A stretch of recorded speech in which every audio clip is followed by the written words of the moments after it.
Good evening, everyone. My name is Tracy Sulkin, and I'm Dean of the College of Media. It's my great pleasure and privilege to welcome you all here tonight for the kickoff celebration for the Richard and Leslie Frank Center for Leadership and Innovation in Media. Gathered here for our event this evening are students, faculty and staff, alumni, community members, and friends of the College of Media. We're so glad that you all could join us. Our conversation tonight with panelists Peter Alexander and Judy Hsu will be the first of many great discussions about the future of journalism and media that the Frank Center will make possible. And so, of course, we are incredibly grateful to Rich and Leslie Frank. Rich, as you may know, is a very proud alum of the University of Illinois, and both he and Leslie, who we now consider an honorary alum, enjoyed long and illustrious careers in the media industry. Rich was the president of Disney Studios and the Paramount Television Group, and served 3 terms as president of the Academy of Television Arts and Sciences. Leslie is an Emmy award-winning broadcast journalist who spent more than 25 years covering the most important stories of our time in major media markets, including at KCPQ in Seattle and KABC in Los Angeles. In 1992, Rich founded Frank Family Vineyards, and Rich and Leslie have since earned renown as vintners and hospitality leaders in Napa Valley. Last fall, Rich and Leslie made a gift of $7.5 million to the College of Media, the largest in our history.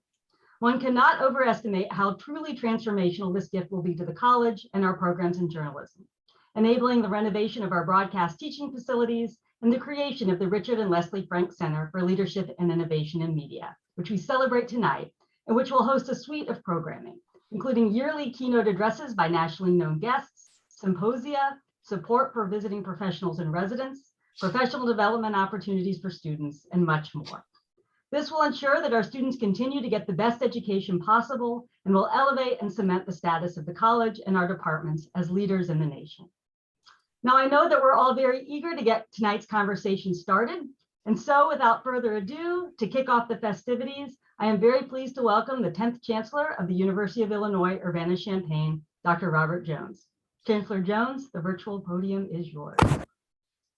Well, let me start by saying good evening to each and every one of you, and thank you to Dean Sulkin for the introduction and for the opportunity for me to take part in this inaugural program of the Frank Center here in the College of Media. So welcome to our 2 panelists, and thank you for joining us for this very special occasion tonight as well. Leslie and Rich, it is wonderful to see you both again, although virtual. I'm very, very sorry that COVID-19 has forced this kickoff to be conducted virtually, and that we didn't really have the chance to welcome you back to campus in person, as we've had the great pleasure to do several times during my tenure here as Chancellor of this university. But we do think that there's finally a little bit of light at the end of the tunnel. And I'm very, very hopeful that we will be able to be together again very, very soon, whether that's here on campus or in the very, very lovely place that you call home in your California vineyard. I really enjoyed when Lynn and I had the chance to be there a couple of years ago, and we certainly look forward to being with you again there. But we don't necessarily need to be in the same room to express our university's appreciation for your gratitude and for the gift of your time and your talent, your generosity to this university, and for your commitment to the academic experiences of our students that make the choice to attend the University of Illinois. There are no more visible examples, I believe, of the impact that private investments have in the public university sphere than the endowment of a program like the Frank Center. Your gift today will still be providing opportunities for generations of students to come that will pass through the College of Media for decades to come. And gifts like these are truly part of the visionary process and the permanent investment in people and in ideas and the human potential. And this is at the heart of what makes this university like ours great is the impact that your philanthropy will have on students now and way into the future.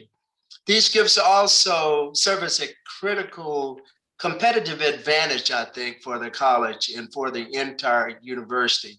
The Frank Center will raise our national and international profile and advance the reputation of excellence that's been built at this university over the course of the last 154 years. And it will be an important new advantage in the effort to attract the very best and brightest faculty and to recruit the most talented students and allow them to achieve their strategic goals by enrolling at this university. So Leslie and Rich, simple thank you doesn't seem to be sufficient, but thank you for your vision and thank you for your investments. And thank you for the trust and the confidence that you place in the College of Media and the entire University of Illinois Urbana-Champaign. And now it's my great pleasure to invite Rich and Leslie to offer some comments about their thoughts about this center and the impact that it will have. And so, Rich, I believe that you're going first. So the virtual podium is yours. And again, thank you so much. We cannot thank you enough, and we're deeply gratified by your generosity.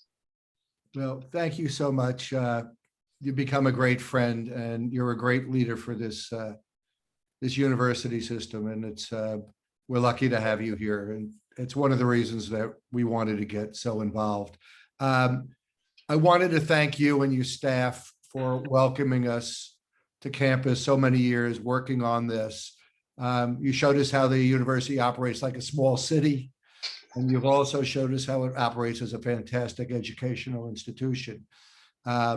You, along with Dean Tracy Sulkin and Stephanie and Deanne Johnson most recently, but going back to Sherry Fox and Barry Benson, have all just been wonderful friends to bring us into the community, and we can't forget that. I also, right now, would also like to say thank you to Brad Underwood for making this year the most exciting year that I've had in generations. I would rather right now be in Indianapolis, but it was an unbelievable year, and I think he brought a lot of pride back to the university, so congratulations for that. I owe my career to Illinois, University of Illinois,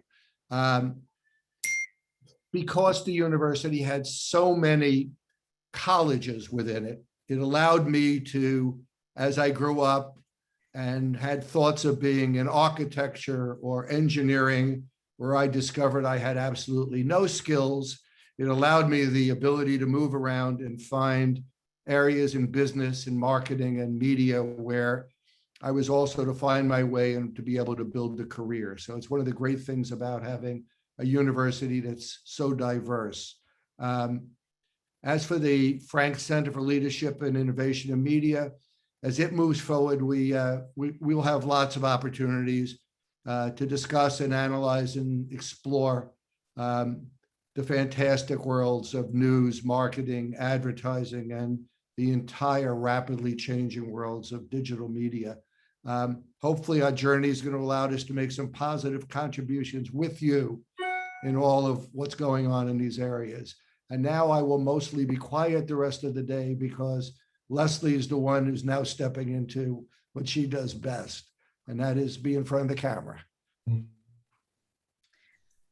Thank you, Rich, and thank you, Chancellor Jones. This is such a wonderful opportunity, and Rich and I are beyond excited about it. As you know, I am not a University of Illinois alum, but I feel that I am part of the U of I family by association. And you have welcomed me into the U of I family, and you put me to work. I'm not going to lie. I mean, I show up and it's like I've got this whole itinerary about you're talking to this class and you're talking to this class, but I love it. I absolutely love it. And I thank you for trusting me to speak to your students and give them whatever advice I can about the field of journalism and the importance of journalism, especially today. And I think that we'll talk a little bit more about that with our two guest panelists, Peter Alexander and Judy Hsu. And I'm excited about that conversation. But I too, to echo Rich, look forward to the day that we can be face-to-face at the university and in person, and not just through the virtual world, although we've all become pretty well versed at doing these Zoom calls. I think we have an exciting conversation ahead of us, and I don't want to take up too much more time on speaking about myself. So I'm going to pass it back to Dean Salkin. Thank you so much, Rich and Leslie. It's just so wonderful to be partnering with you on these exciting initiatives. So next, we are going to get started on our conversation. Professor Stephanie Kraft, who is a professor and head of the Department of Journalism, is going to walk us through a few of the logistics. Welcome, everyone. Thank you. Let me offer my welcome on behalf of the Department of Journalism. We are so excited about the Frank Center. I'm going to just tell you a little bit about the logistics, as Tracy said, and let the panelists introduce themselves. So what we're going to do is start off with a conversation between two award-winning journalists, Leslie Frank and Peter Alexander. A little bit after that, Judy Hsu, another award-winning journalist, is going to join them. And then with any luck, we'll have a little bit of time left over for questions from those of you participating. So I look forward to the discussion, and I want to leave as much time as possible for it. So Leslie, why don't you take it away? All right. Thank you so much, Professor Kraft. It is my pleasure to formally introduce to you an award-winning journalist, but also someone who I call one of my dear friends, Peter Alexander. Peter is an Emmy award-winning journalist and the co-anchor of Weekend Today, the chief White House correspondent for NBC News. Peter, your resume is a pretty long one, and your accomplishments even longer. I want you to talk a little bit about yourself. Tell us, briefly how you got your start. But I think what is so interesting are some of the stories that you've covered. I mean, you're covering politics now, the Biden administration, previously the Trump administration, political campaigns, but you've been to Iraq, you've covered the Olympics, you've covered natural disasters and tragedies. And there's just so much to cover. We don't have enough time, but maybe you can hit some of the highlights for us and just give us a rundown of what you've done. Yeah, Leslie, Dean Sullivan, Chancellor Jones, Rich, this whole group, thanks for including me. Leslie, in many ways, I owe these opportunities to Leslie because she's the one who made me look good when I had no clue what I was doing in my early days in Seattle. So I'm indebted to you on this day. I guess for those who are listening to this conversation, a little benefit you best is to understand sort of, I didn't just show up at NBC News. I came out of Northwestern. We won't get into the Big Ten rivalries on this conversation. I was in Lexington, Kentucky briefly. I went to Spokane, Washington as a market. I went to Seattle, Washington, where Leslie and I met. All of these were cities I'd never been in before, but I was sort of pursuing this dream and this desire to sort of hone my skills as a broadcast journalist. And ultimately, I was hired by NBC News almost 18 years ago now, which is hard to even fathom. Is that right? 17, more than 17. Gosh, it's been a while. In either case, in the course of that time, I had the opportunities to, early on, I covered hurricanes, which I didn't understand why I'd be sent to these places where I arrived in cities where everybody was at the airport trying to get out, and I was the only one on the plane in. I interviewed Fidel Castro in Cuba. I had multiple trips to Baghdad, covered bin Laden's death in Afghanistan, a few campaign cycles as well. I covered Mitt Romney when he lost. I went to the White House and covered Obama, ultimately covered the Trump administration, the Trump years, which this is where I got the gray. That's where I earned all of that the last 4 years. There were long days, as everybody witnessed, as a function of the way that the president sort of communicated with the media and would tweet late at night. So we were going nonstop, and now I'm covering President Biden for NBC News right now and anchoring the Today Show on weekends. That's the brief version. I'll give you extended versions as people have questions maybe later on how you get to this place, but that's how it all started.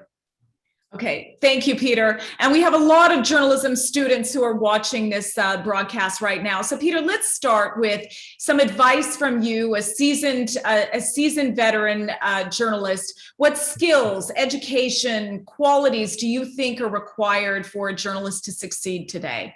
It's a good question. I would say more than anything, you have to be passionate about this. You have to be committed and you have to care about it because, you know, now it's pretty special to sit on a set of the Today Show and anchor a show. Like that's years in the making. But to get to this place, I was living in cities where I knew nobody and working crazy hours and giving up holidays and missing time with family and friends. But I did it because I love these opportunities. I got to talk to people as a function of being a journalist. I got access to all these newsmakers, these interesting folks. There I was in my 20s interviewing President Bush when he came through Seattle and other folks of that kind. So these were all these unique experiences that propelled me to the place I'm in right now. But the takeaway for folks doing this is you got to care about this. And to do it, because you're going to be communicating consumers of news, you have to be a consumer of information. You have to really be devouring information right now. In college, you got a lot of other things going on. But at night, I used to record the nightly news and watch it back and try to see the way that people told stories and try to craft what I would read an article in the New York Times or the Chicago Tribune at the time and try to like find a way to turn that print copy into broadcast copy in a way that communicated effectively as a storyteller. And so for all of these years, I've sort of been viewing this as not a job, but as a career and as much as anything as an opportunity. And so what I would say to you and challenge you guys to do is to view it in that same light, because there are all sorts of, I will guarantee you this, if you pursue this for however long you go after a career in journalism or something in that community, you will have experiences that will last you for a lifetime. The things that I've done, even in the local days before I got these network opportunities, are so unique and so different and so unlike what anybody else gets to experience in their lives and careers. Tell us about some of the biggest challenges that you faced as a journalist, Peter. So one of the biggest challenges, obviously, right now, just to put this in the present, is this sort of disinformation or misinformation, and the challenge to sort of, you know, find the facts, right? It's if you Google, depending on what site you get, it's hard to know if what you're reading is true or not. You could easily pick a Wikipedia page and report that, but who knows, like, where is that from? Where does that come from? And so one of the most important challenges that I have learned, and that I think folks in this conversation, I think would benefit by learning, is to go to primary sources, is to be, you know, as I say, I'm not an advocate for Democrats or Republicans, I'm an advocate for the facts. So my job is to hear what someone says and then say, as it happened often in the last administration, sir, I appreciate that, but in fact, what you said is the following. You know, when we go to these briefings with President Trump routinely, and they would become contentious at times, he would often make it about the media, as everybody witnessed. And over the course, that really helped me get better at doing this, because he called me out on the campaign trail one time. I read a quote to him. So what do you think about this? You said the following. He said, well, what's the next sentence? I said, and I was like, because I didn't have all the facts in front of me, so I couldn't push back. The truth is, the next sentence that he said actually didn't make his case any better, but I didn't have it in front of me to push back. And so from then on, when I would go to an interview, when I do live interviews on the show or wherever else, when I do my reporting, I make sure that I have way more information available to me, and that I'm aware of and comfortable and confident in, that I'll ever get to do in the course of that conversation, because I don't know what's going to be coming back at me. If I'm interviewing someone, Leslie C, and something that's not true or requires challenging, I have to say, okay, let me stop you. In fact, this is what the statistic is, or you said the following 1 year ago. So what changed? And so I think the real challenge now is that to be good at this job and to succeed at this in a time when there's a lot of misinformation and a lot of partisan sniping, you really have to know what you're talking about. And that means working hard. It means finding the primary sources and knowing what the facts are. So preparation is key. There's no question about it. You must be prepared. You're working in such a polarizing environment now, because we do have, you've got sources on the left, sources on the right. You're trying to just tell the story the way it is. The country is really divided right now. Yeah. Where do you see the role of journalism when we're living in a society that is just so divided?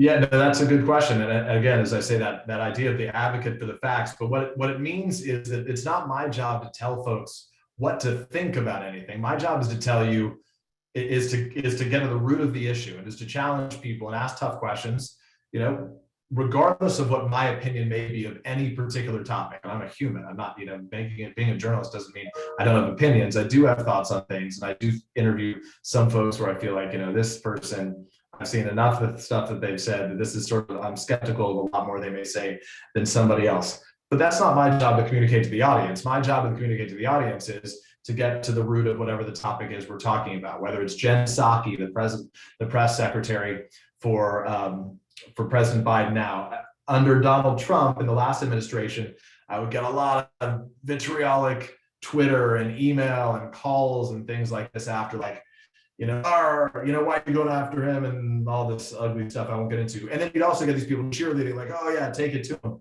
For me, it's never about like taking it to him or anything like that. Jen Psaki, after in one of her first briefings, I asked her a series of tough questions about one of President Biden's promises that on day one, he would send legislation for expanded background checks to Congress, which he hasn't done. We're approaching 100 days later. Say what you will, you can agree or disagree if that should or shouldn't happen. That was a promise he made on the campaign trail. I asked it, and a lot of people who liked when I was challenging the Trump administration were then furious that I was challenging the Biden administration. I don't work for either team. I just work for the best information I can get access to. Right. And I think that's an important point, which brings me to my next question. Right now, I think it's very confusing out there when we turn on really any channel to differentiate what is news and what is commentary. Obviously, the news has changed over the years. Tell me how journalism has changed over the years. That's a good question. So there are, as you see, there are a lot of different lanes in this sort of business right now. There are plenty of people when I'm live on nightly news or on the Today Show, the conversation is going to be a lot different than if I show up on MSNBC, because I know the anchor on MSNBC is going to have a particular view that they're going to likely be pressing me on in the course of that conversation. More often in the later hours that are more sort of commentary and opinion oriented than the sort of dayside hours. But the choice that I've made is to stick to sort of the news lane on this. But the point you make is an important one, which is that everybody who's doing this sort of has to make a decision for themselves. Are they in this to be an advocate, or are they in this to be a journalist? And for me, I've always been in this to be a journalist. But what you note is the challenge that we all face now, because we're all defined by those in this wider community. So if I'm on MSNBC, well, of course, you must totally be liberal. You're on MSNBC. Similarly, if you're on nightly news, people may have a different view of whatever the heck is associated with that. So those are the challenges. But I think, just to your point, it doesn't change what I think my responsibility is here, but it does change, and we all have to be prepared the way people view what we do. So each of us who gets into this business has to really take a look at themselves and decide what their desire is, what they're trying to accomplish. They want to be a commentator, an opinion person, or they want to be a journalist. But when a journalist is in the habit of espousing their opinion, at what point do they stop being a journalist and they become a commentator? To me, it's clear when I watch these folks who is like, in fact, there'll be like shows I'll say, I'm just not going to be on that show because they're expecting me to say something. That's just not my game. That's just not what I do. But when you turn on, if you watch Fox News in prime time or you watch MSNBC in prime time, Sean Hannity or Rachel Maddow on different sides, and this is no sort of parallelism or anything of that kind, but they are both espousing views from their perspective, right? And my job is to kind of get like a lot of what they're doing when they're commenting on things or offering opinions on things is based on the reporting that I've done over the course of the day, right? Which is, hey, NBC News is reporting that Joe Biden said the following in a meeting, and then Rachel may have an opinion of that, or Sean Hannity may have an opposite opinion of that type of thing. But those, just in terms of where you cross that line, I think in your gut, when you're watching that, when someone's offering an opinion and as best I can answer that question, when I see that happening, that's when I just sort of steer clear and say, all right, I can't help you on that. Here's what I would tell you for example, when I was on Morning Joe not too long ago, and they would say something to me, and sort of, hey, yeah, don't you think this is outrageous, yada yada, this is crazy, can you believe they would do this during the Trump years? And I'd say, you can decide if you think it's outrageous or not. Here's what the White House would say about this. What they would argue is the following here. Now, what undercuts that is the fact that only a year ago they were saying this, and then people sort of could draw their conclusions based on that information. So you sort of like, you can offer the sort of primary source information or the details, the substance to it without offering an opinion per se on what is right or what is not right.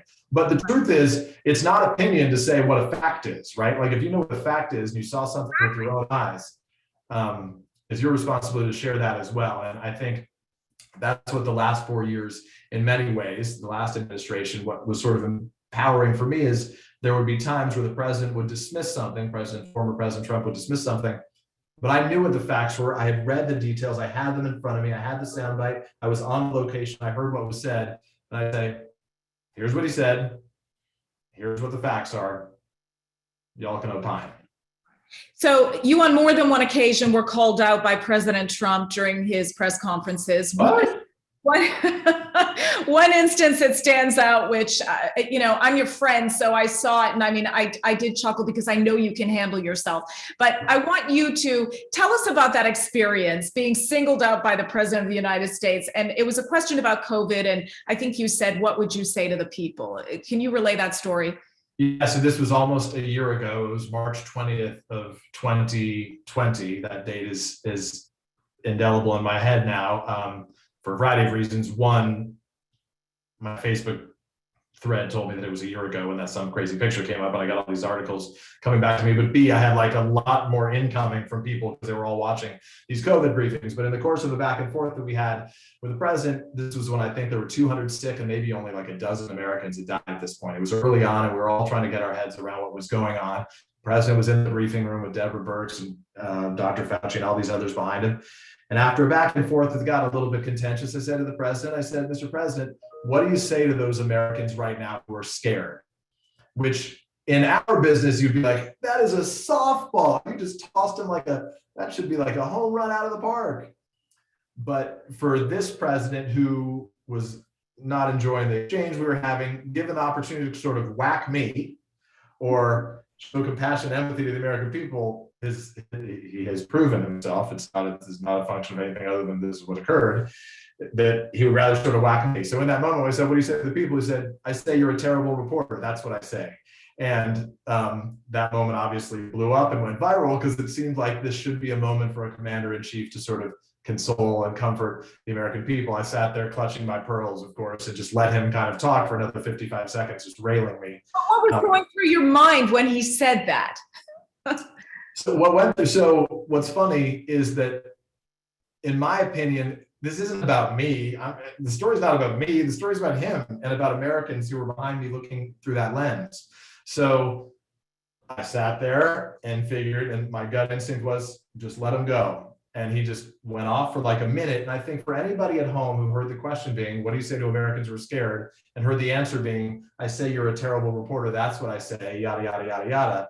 I think it's like, geez, guy, all we want, like all Americans, I think, want from their politicians, Democrats, Republicans, or whoever else, is to know that they're looking out for their interests, right? We can disagree with what we think is in our best interest, but like all you wanted to hear is like what I would say later in that briefing to Vice President Mike Pence. An hour later, I said to the Vice President, the President came back to me and re-engaged me. I said to Pence, I said, Mr. Vice President, the President looked at me and said, yeah, go ahead again. I said, this is for the Vice President. Mr. Vice President, what are you to say to Americans who are scared? And he said, don't be scared, be vigilant, or something like that. It was like, one of those like moments. And it was just like such a classic dichotomy in the way in communication.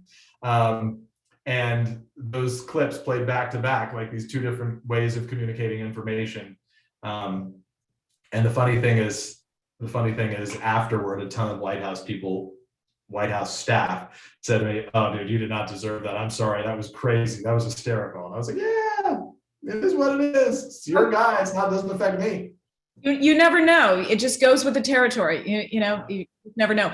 I want to backtrack a little bit and move away from politics, at least U.S. politics, and talk about the first time you had to basically act as a foreign correspondent, go over to Iraq. Well, how do you prepare for something like that in such a dangerous part of the world? So let me abbreviate by telling a fun story. So my wife, who Allison knows, she and I had a crush on her for many years, and I was living in New York at the time. And she asked me, she said to me, "Hey, what are you doing for Valentine's Day?" And this is when I was sort of had a thing for her, but nothing was going on. And I said, "Oh, look who's checking in. Allison's interested. What's going on for Valentine's Day?" I said, "Actually, I'm going to Baghdad. I'm going to be in Iraq." And she goes, "Amazing. Can we use your apartment in New York? Because I have a bunch of girlfriends that are coming to town." So anyway, that's the way that my Iraq experience started. And I got back, and the guy at the front desk at the apartment building I had been living in at the time said to me, "I don't know where you've been, but there were a bunch of cute girls living in your apartment." But in terms of preparation, we did what we called hostile environment training, where you learned everything from like how to walk through a field with like, I don't know, munitions that were buried in the ground, things to worry about. And like if mortars were coming in, this was when beheadings were a thing. And we like watched videos to prepare ourselves, and we learned how to plead for your life, all sorts of stuff that journalists more often than not right now are not dealing with as a function of there's not as much coverage in that region. But at the time in 2005, when I first went to Baghdad, there were, I was there for some of the deadliest days that existed, where there were car bombings going off 30 in the course of a day, all within Baghdad. And the truth is, I think I'm not a war correspondent. I never had been a war correspondent. But I think what best prepared me is that I, as a person, aside from as a journalist, is that like I knew when I didn't know what was going on. I knew when I needed to trust others. I trusted our security team always. The senior cameramen who had been in wars all over the world for many years, for decades, I befriended, and they helped take care of me. Because when you're going out in a flak jacket and driving in an armored vehicle that's supposed to blend in and sitting in traffic for hours, the thing that was, just to tell a little story about Baghdad, when you would watch Baghdad in those years on the news, you would just see these abandoned streets where there would be no one there, because all you would see is a smoldering wreckage of a car bomb. What you missed is that everywhere else, aside from where that bomb took place, is it was just paralyzing traffic because there were roadblocks and all these detours and all this stuff. And so we would sit in traffic for an hour and a half to go 3 miles to try to get out to do a story on some family, to talk about their experience and their fears and yada, yada. So that's what prepared me as a person. What prepared me as a journalist was just talking to the people who had been and the people who were there and people on the ground, and trying to be the best vehicle I could be for their stories. I'm not an expert on the region, or was I at the time, but I could be an expert on the stories of the individuals I met and try to do the best I could to share those. And that's where I tried to sort of really put my energies. Okay. All right, Peter, just stay with us. I want to bring in Judy Hsu into the conversation. And Judy is also an Emmy Award-winning anchor, the primary anchor for ABC 7 in Chicago. She anchors the 4 p.m. and the 6 p.m., the #1 news station in Chicago, I might add. Additionally, Judy hosts a long-format interview segment that airs on Sunday mornings called News Views, offering unique perspectives from Chicago area newsmakers. And Judy, I know that you're also on spring break with your kids, and as is Peter, and I can't thank you enough for taking the time out to talk with us today. But one important fact that I should mention is that Judy is a University of Illinois alum. And yay! Thank you, Judy, for taking the time. Judy, why don't you just start by telling us a little bit about your experience at the University of Illinois as a student and in the journalism program, and how that really prepared you for the real world, so to speak. Well, first of all, thank you, Leslie. Really nice to meet you virtually, and to the dean and to the chancellor for this opportunity. It is sort of like bringing me back to campus. It's been a long time. But I was last on campus a couple of years ago, just before the pandemic. So it's great to be talking to all of you, great to be virtually talking to hopefully a lot of students who are watching. And yes, go U of I, proud alum of UIUC. And I got to tell you, every time people ask me about U of I and the preparation that it had for me as a journalist, it truly, truly gave me the foundation of my entire career. Much like Leslie, your husband just was mentioning about how wonderful the programs were at U of I, and it just prepares you to succeed in life, no matter what field you end up going into. So I went into U of I knowing that I didn't know that I would succeed at doing this, but I knew, like Peter was saying, that you have to have the passion and the commitment. I knew that I wanted to give this career a shot. And the programs at U of I really just gave me that foundation. Spending my life at WPGU, which is the radio station on campus, my first really broadcasting job, kind of showed me everything, a little snippets of what that was going to be like. And I loved every moment. And Peter also mentioned, you got to be able to, love this job, because you're going to be working at some really odd hours. And working at that job on campus at WPGU, prepared me for that. The day after I graduated from U of I was offered an on-air reporting job, which to me was literally a dream come true, at WCIA, which is the CBS station down in Champaign-Urbana. Taking everybody back just a little bit to give you a bigger context of me in terms of pursuing your dreams, because I imagine a lot of you, either you're a freshman, which is, I am so sorry, it's an awful year. I have a college freshman down at U of I, and you are all persevering, which is wonderful, and things will get better. Whether you're a freshman, to just getting into the College of Media, or you're a senior, thinking about worrying about, getting a job, which I was right there with you. It is about having that desire and that passion, and not letting that flame, kind of die down sometimes when you get so disillusioned about finding that job. But anyway, my family immigrated to Chicago when I was 11. I was born in Taiwan. My dad was a grandmaster of Tai Chi, which is a form of Chinese martial arts. He was invited here to Chicago to teach. So, the family packed up and we left. And that was the first time I was on a plane, was flying from Taiwan, and we landed in Chicago. We lived in Chicago's Chinatown for about a year, for those of you who are from Chicago. Then we moved to Rogers Park, which is on the north side of the city. Then we moved to Morton Grove, which is the northern suburb. I went to high school there, and it was when I was in high school that I joined the high school newspaper, and that was that aha moment. I think all of us have that moment, and for me, it was that. And one of my first assignments was, go interview the principal of the high school. And I was thinking, oh my gosh, here I am. I had just immigrated to this country just a few years ago. And I'm sitting here across from my principal, and I was able to ask him questions about our school. And I was hooked from that moment.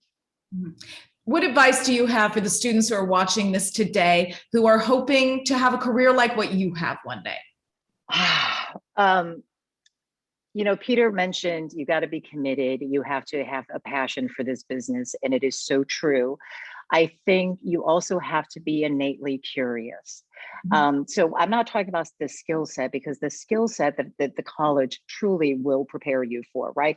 Fact-finding, reporting, visual storytelling, the 5 Ws, writing that lead, having an active, sentence instead of a passive sentence. So the skill set you will get from your college. I think you have to look a little bit deeper in yourself and to realize who you are and what you want out of your life. I do think you have to be innately curious. Like Peter said, we're not experts on every subject matter, but we do know a little bit about just about everything. You have to be a great listener. A lot of people think to do this job, you have to be a great speaker, you have to be wonderful on camera.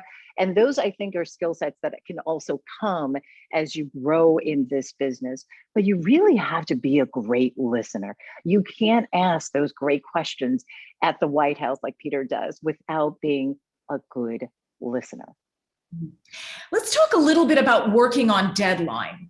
That's something that I think is really hard to prepare for. It's just something you have to experience and become good at. I don't know that University of Illinois, but I don't know that the university can really prepare you for working on deadline. That's really what you face in the real world. You may walk in at 2:00 in the afternoon, your producer hands you a story and says, great, you're the lead story at 4:00. You've got 2 hours to go, get to your location, gather your interviews, gather your B-roll, write and edit your story, feed it back to the station, prepare for your live shot, and boom, go live. It's a lot of stress. Can you talk about the day-to-day as an anchor and reporter, what that stress is like, and how do you compartmentalize all of that so that you can just do it all and not miss your time slot. I think, and that is the most important thing, is do not miss your time slot. Okay. I mean, it doesn't, nothing else matters when it comes down to that. And Leslie, you're so right. That time management is critical. Managing your own stress level, because you do have to be on camera. The one thing we don't have the luxury of being a broadcast journalist is it does matter. Your camera presence matters. And that moment when you go on TV, even if you don't have everything that you wanted to get for your story, you have to present what you have in that calm demeanor and be you have to be authoritative in the way that you deliver the news, because you have to know your material. Okay, so examples. So I came to Chicago 20 years ago. Peter was saying, I think 17 years with NBC. I can't believe I've been with ABC7 in Chicago for going on 20 years next month. So I came as the early morning news anchor and reporter for the 11 a.m. news. So I wake up at 2:30 in the morning. I get into the studio. Anyway, I'm on air from 4:30 to 7 a.m. So that's the morning newscast. Again, remember, you have to love your job because you are doing some really awful hours sometimes. So at 7:01, the assignment desk will say, hey, listen, here's your 11 o'clock live shot. Here, get out the door. Chicago traffic, much like New York and LA traffic, it's no joke. By the time that it may be a 9 o'clock press conference with the police chief, I'm getting in at 9:35. And now you're walking in late. You really have to make friends with your colleagues from the other stations. That's, tip number one, be nice. You never know when you need something, just a little bit of help and assistance from your colleagues from the other stations. So yes, so walking in at 9:30, you're catching the very tippy end of that press conference. Usually my camera guy is already there, my camera guy or gal, so they get dispatched earlier than me. Now you really have to be good with your camera people. It is teamwork. So if they like you, they will kind of help you out and let you know what happened, what are some of the important things that you missed or that you really need to catch up on, or maybe you didn't miss much. And then you're right, turn around, 9:30, feed the tape, although we don't feed tape anymore. But right, we used to set up the live shot, put up the mask, feed the tape, get your sound bite. You can, and it is that time management, knowing in your head which soundbite I'm going to have before you even get into the truck. The time codes, critically important, right? Know exactly when it is that soundbite came down that you want, and you turn that around and you feed it back, and you hope for the best that everybody, the editors are doing their job, and the producers, the EPs are all doing what they're supposed to do. It is a teamwork, and that's, I think, sometimes gets lost in what we do, because you see us on TV, right, Leslie, but it's that entire team behind you that makes every single story what it is on TV that you see.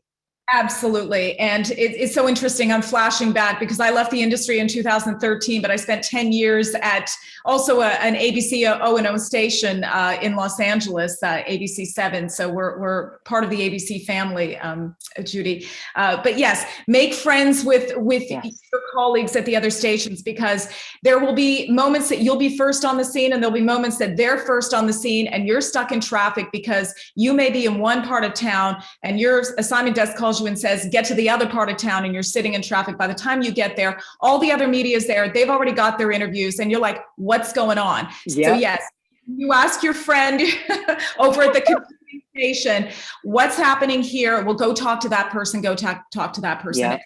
And yeah, you have to reciprocate as well. So those relationships are really important. But at the end of the day, you are competitive in the friendliest of ways. You're not going to give away everything. You do try to get the story before the competition. But yeah, those relationships are very important. And also, developing relationships with, the public information officers, so that if you can't, you can at least call them on their cell phone. You have their cell phones. You develop your contact list. It's so important, and you're bringing back all these mememories. I know, right? And that is, and you talk about sources. Sourcing is important. So especially when you're a beat reporter, if that is your beat, whether it's crime, education, politics, you really have to have your sources. I think the hardest part for especially somebody either new to the market, new to the business, or if the general assignment reporting is very tough.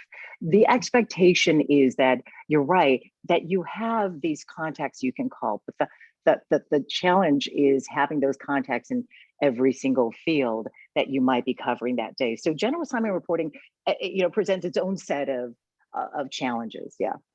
I'd like to talk a little bit about the pressures of live television. So we talked about, getting to the live shot and gathering your information, getting your story together, editing your story, feeding it back, and then going live. Now, sometimes when you're on outside of the studio, if you're reporting on the scene, there are people walking into your live shot. There are, distractions all around you. How do you stay focused? What is your advice to the students to just develop a comfort level with live TV? That is hard. I'm not going to lie. That I do think comes with practice and experience. And you're right. You're standing on this. We've had. Thankfully, it didn't happen to me, but we've had a reporter who was at Lollapalooza doing a live shot, a male reporter, and a female Lollapalooza goer walks right into the frame, right, licks his face and moves on. Now, in that, when it happened so quickly like that, there was nothing the reporter could have done. He didn't even see it coming. But it was a momentary, right? It happened. She moved on. He continued with his reporting, and you can't. I think it's really hard to kind of predict how you would react. I do think it comes with days and months and years of practice of standing on the street, coming out of City Hall, traffic going by, people walking by, some people making comments and faces at you, and really just putting your blinders on and really focused on that camera lens. And we do it in the studio too, right? Because we think what we see on the flip side in the studio as an anchor today is you don't have those other distractions, but you also don't have anyone in front of you that you're speaking to. Everything is robotic now.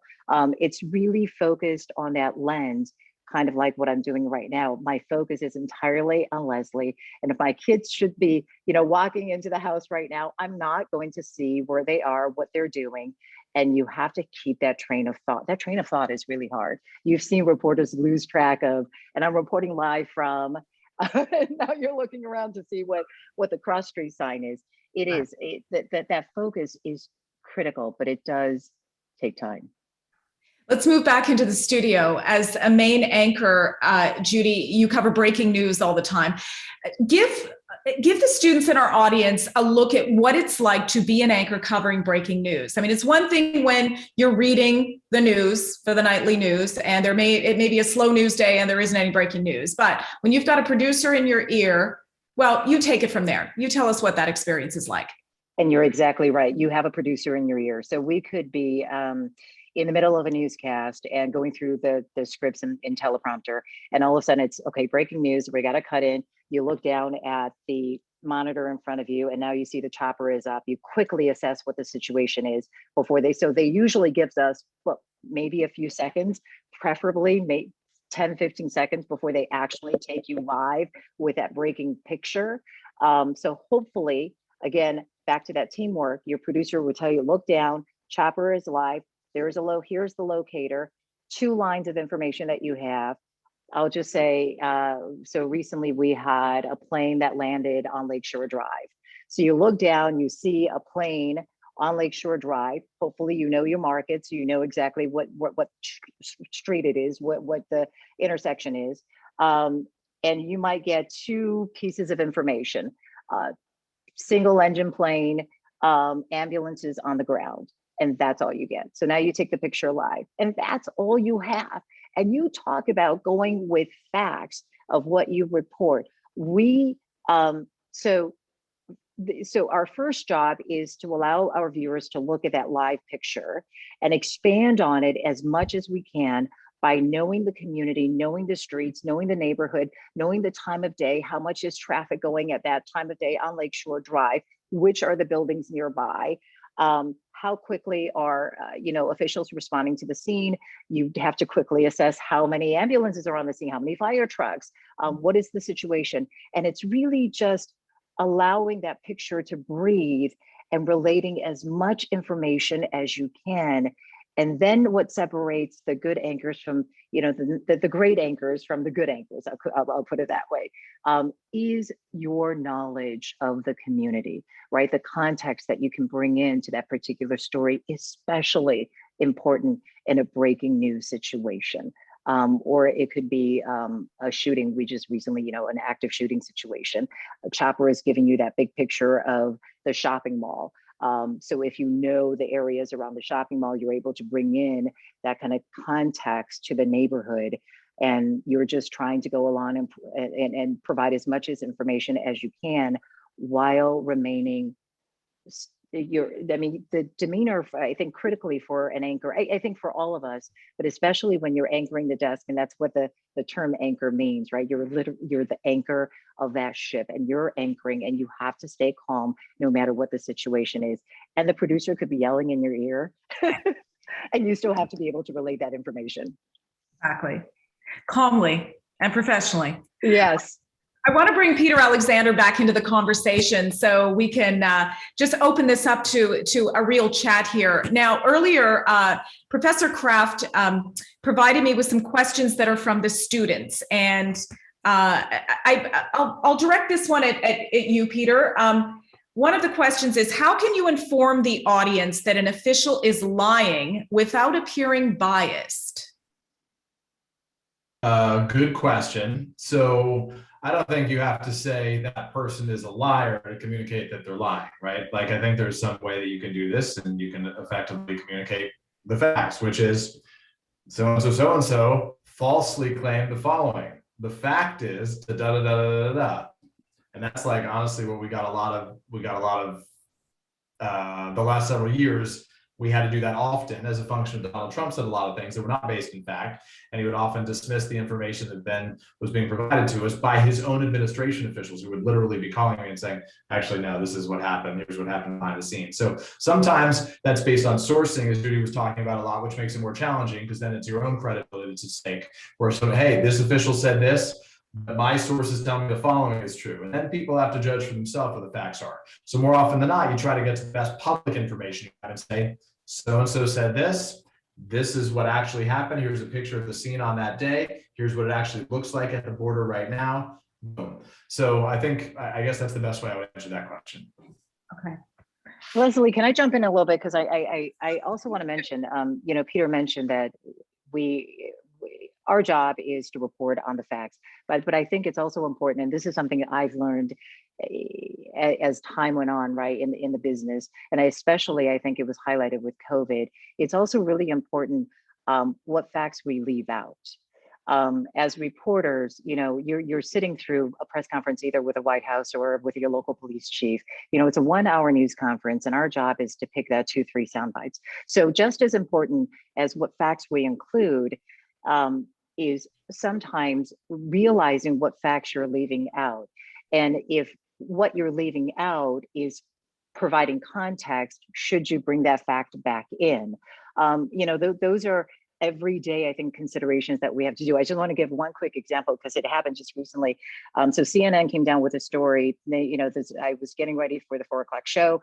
I quickly was looking through the scripts, and one of the stories, this is early February, just after the first round of COVID testing, right, went through phase 1A.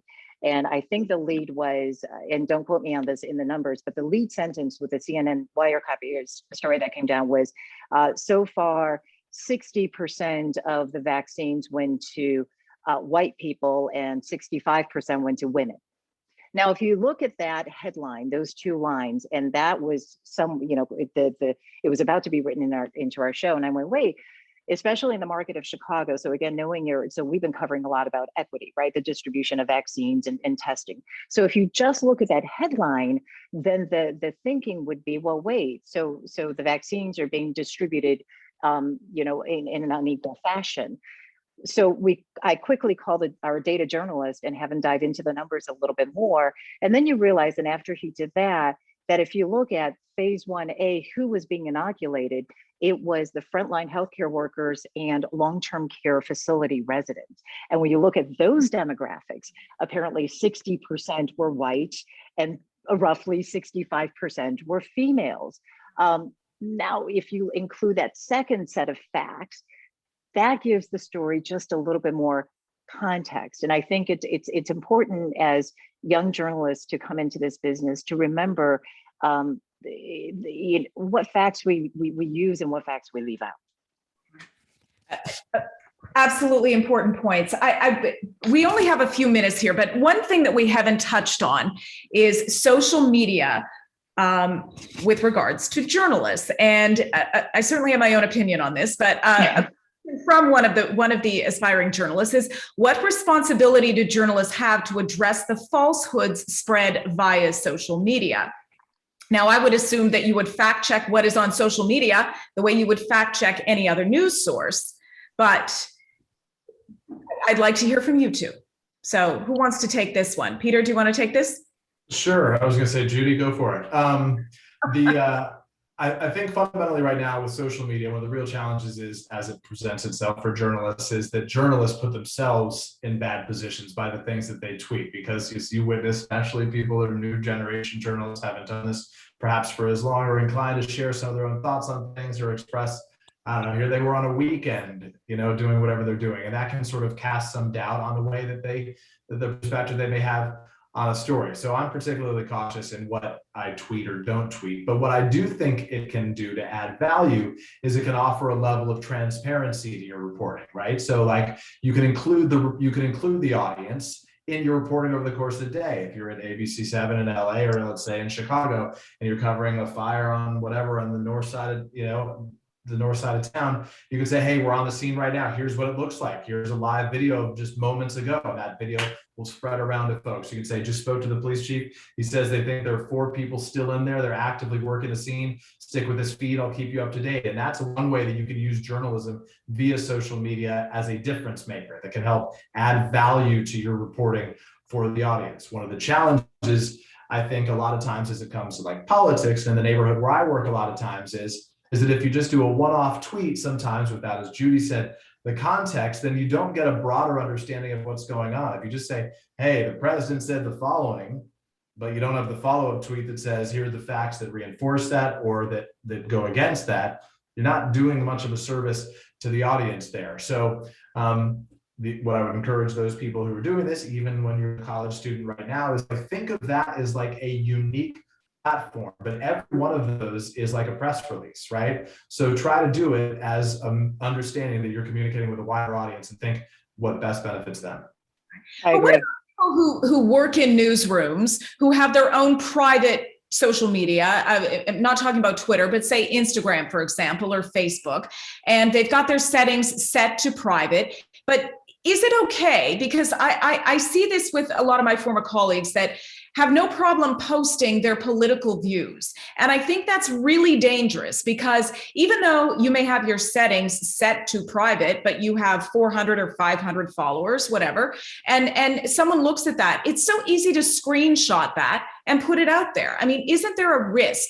Don't journalists have to be, and aspiring journalists have to be careful about what they post on social media, even if it's their own personal account?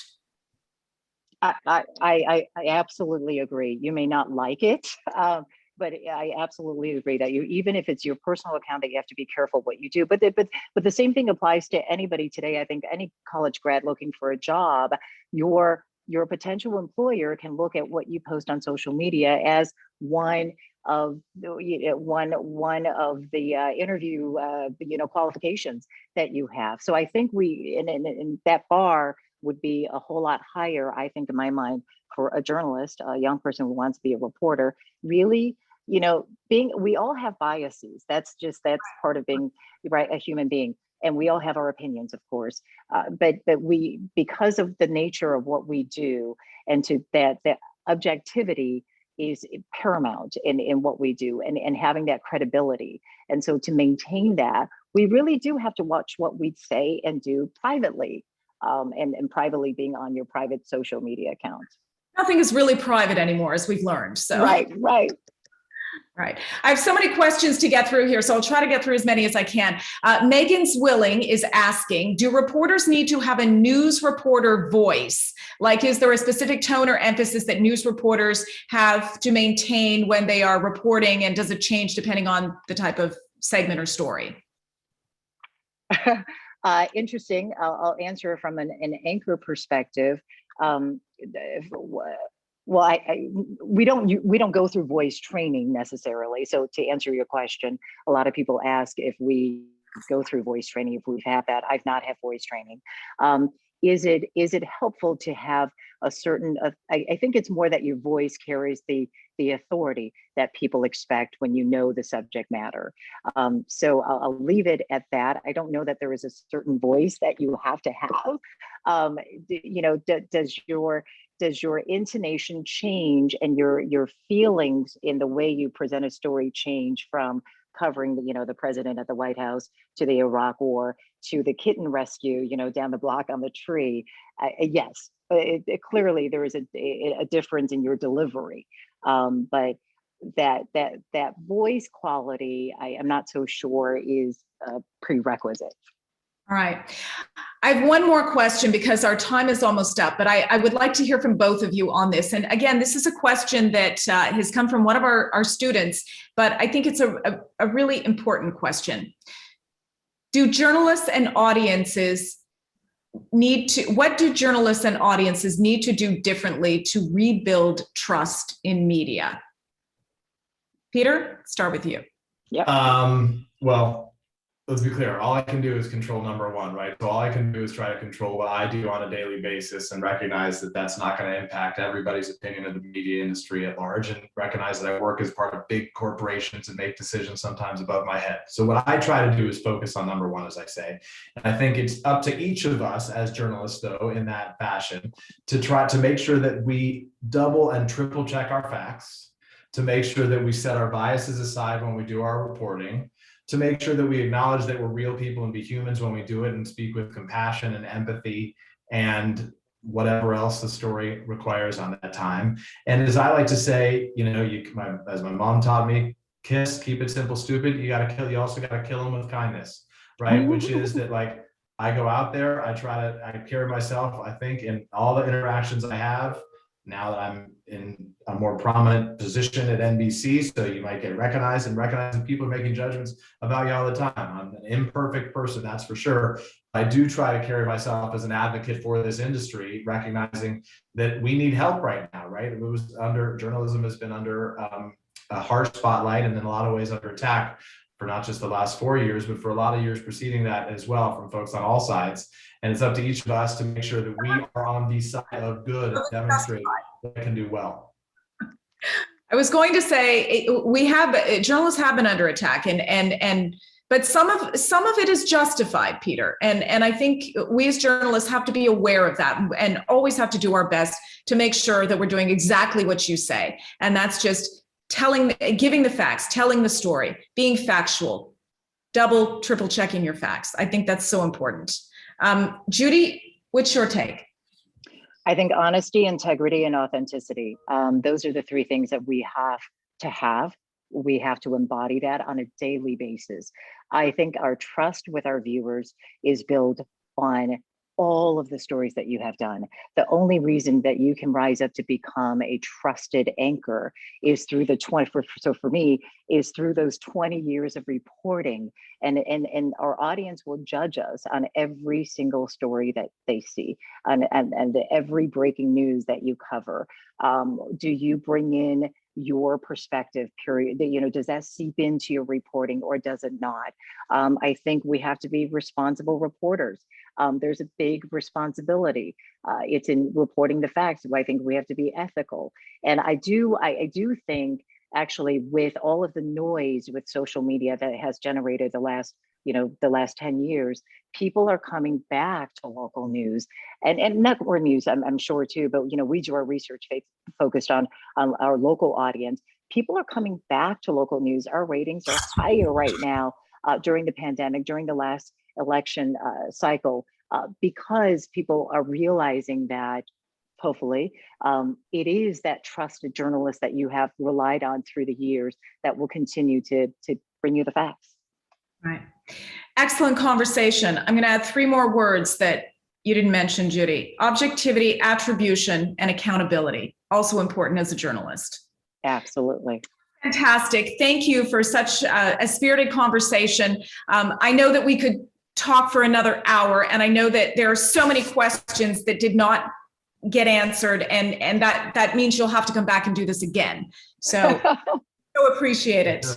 It was so interesting. I kept quiet for the entire hour. That's the first time that's ever happened. So these are going to be great. Thank you, Leslie, for doing that, for moderating that. Thank you. Yeah, Judy. absolutely. Thank you, Judy. all. I want to thank everybody so much. This is such a wonderful conversation, thought-provoking. I know we've whet everyone's appetite for more conversations, and that's exactly what the Frank Center is going to enable us to do over years to come. So thank you so much to Peter Alexander, to Judy Hsu, to all of our audience here tonight, and especially to Leslie and Rich Frank for making all of this possible. So have a wonderful evening, and we can't wait to see you back in person next year. So thank you to everybody, and good night. Thank you. Right.